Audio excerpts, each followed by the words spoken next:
Halo mahasiswa semuanya, selamat datang di video pembelajaran bioteknologi. Pada video kali ini saya akan membahas teknik dasar pada teknologi DNA rekombinan. Apa saja teknik dasar yang akan kita bahas? Ada 3, yaitu gel elektroforesis, analisis plotting, dan autoradiografi. Apakah yang dimaksud dengan ketiga teknik tersebut dan mengapa kita harus mempelajarinya? Berikut ini saya tampilkan genomik DNA, yaitu suatu DNA yang berisi urutan basa nukleotida yang sangat panjang, di mana di DNA tersebut terdapat unit yang terkecil yang disebut dengan gen. Sebagai contoh, kita mengisolasi suatu genomik DNA, misalnya dari tanaman atau dari bakteri, dan kita ingin mengetahui apakah di genomik DNA tersebut adakah suatu gen, kita sebut saja gen X. Hal pertama yang harus kita lakukan adalah dengan memotong-motong genomik DNA tersebut dengan enzim restriksi. Dari hasil pemotongan tersebut, kita akan mendapatkan beberapa fragmen, misalnya saja seperti ini. Ya, ada 5 fragmen contohnya ya. Nah, untuk mengetahui keberadaan dari gen X, setelah kita potong-potong genomik DNA dan mendapatkan fragmen, kita akan melakukan analisis yang disebut dengan gel elektroforesis. Dari gel elektroforesis ini, fragmen akan dipisah-pisah berdasarkan ukurannya. Gel elektroforesis ada 2 jenis. Yang pertama adalah gel agarosa dan yang kedua adalah poliakrilamida gel elektroforesis atau disingkat dengan nama PAGE. Kita akan bahas tentang gel elektroforesis terlebih dahulu. Gel elektroforesis merupakan suatu metode analisis untuk identifikasi dan untuk purifikasi dari suatu sampel. Sampel dalam hal ini bisa berupa DNA, RNA, maupun protein. Jadi sampel akan dimasukkan ke dalam gel seperti yang terlihat pada gambar ya. Ini adalah alat untuk running atau melakukan gel elektroforesis. Gel akan dimasukkan ke dalam kotak atau wadah seperti ini, kemudian akan disambungkan dengan aliran listrik. Suatu sampel yang bermuatan listrik akan bergerak dari satu elektroda ke elektroda lainnya. Misalnya yang saya contohkan di sini adalah DNA. DNA itu bermuatan negatif sehingga ketika aliran listrik dinyalakan, sampel-sampel DNA yang telah dimasukkan ke dalam sumur-sumur ini ya akan bergerak dari katoda ke anoda, di mana fragmen atau molekul yang berukuran lebih kecil akan bergerak lebih cepat dibandingkan molekul yang berukuran lebih besar. Sehingga fragmen-fragmen atau molekul-molekul DNA yang ada di dalam sampel akan terpisah-pisah berdasarkan ukurannya. Jenis gel elektroforesis yang pertama adalah gel agarosa. Kalau bisa kita gambarkan secara sederhana, jadi di dalam gel itu ada pori-pori ya. Kita bayangkan seperti saringan, di mana gel agarosa ini gelnya dibentuk atau dibuat dari agarosa, dan gel ini biasanya digunakan untuk pemisahan DNA dan RNA yang berukuran besar. Jenis elektroforesis yang kedua adalah PAGE, di mana gel ini dibuat dari polimer akrilamida. Dan kalau kita bandingkan ukuran pori-porinya dibandingkan dengan gel agarosa, ukuran pori-pori dari PAGE ini lebih kecil sehingga lebih cocok untuk analisis DNA dan RNA ukuran kecil maupun untuk analisis protein.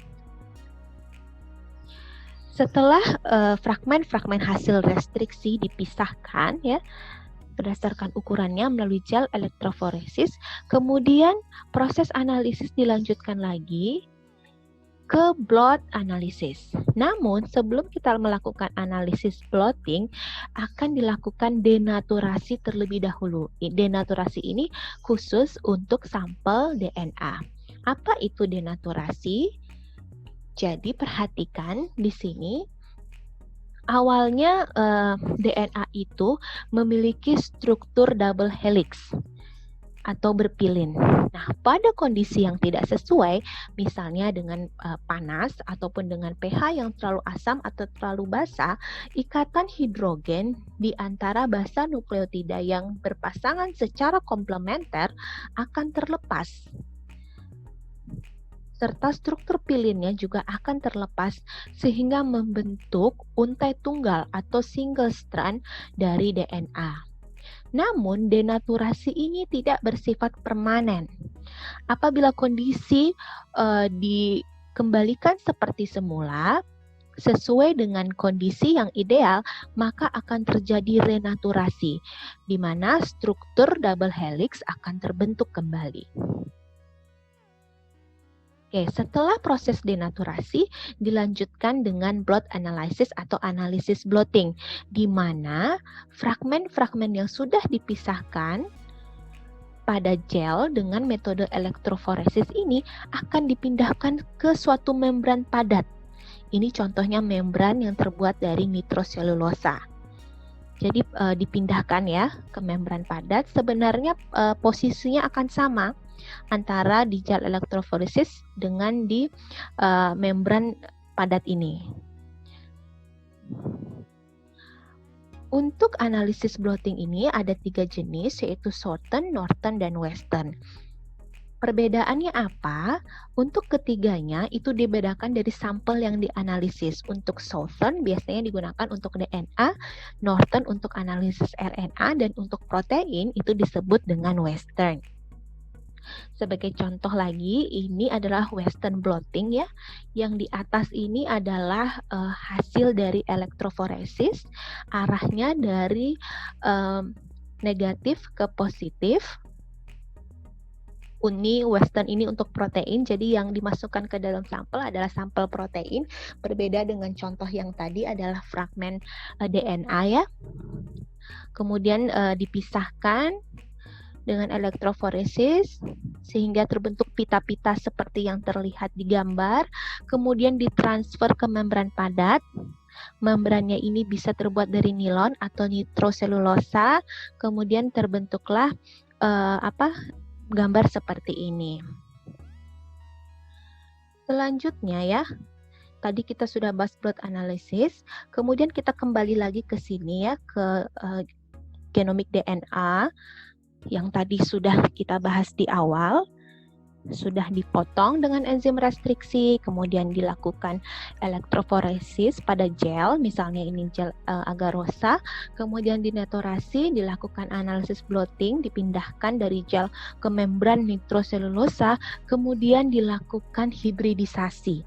Apa itu hibridisasi? Jadi hibridisasi itu merupakan suatu proses penggabungan ya untai tunggal fragmen hasil restriksi yang sudah ada di sini, yang ada di membran nitroselulosa itu digabungkan dengan probe.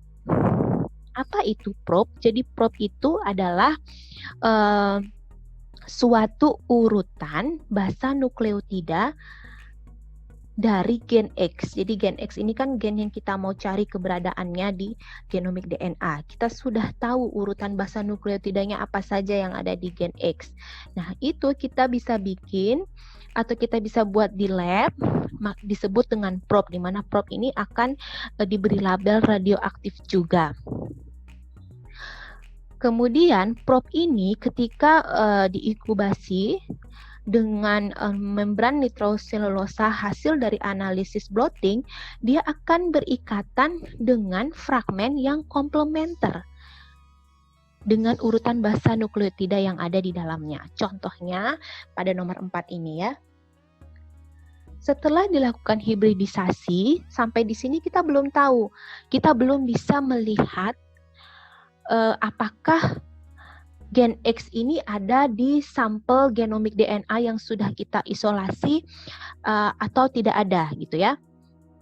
Karena di laboratorium kita tidak bisa melihat sampel itu biasanya bening semua ya, jadi sulit untuk kita mengetahui Oleh sebab itu, kita perlu metode lain yang disebut dengan autoradiografi. Jadi autoradiografi ini tugasnya untuk memvisualisasikan, untuk memperlihatkan kepada kita bahwa benar sampel yang tadi kita uji itu memiliki gen X yang kita cari.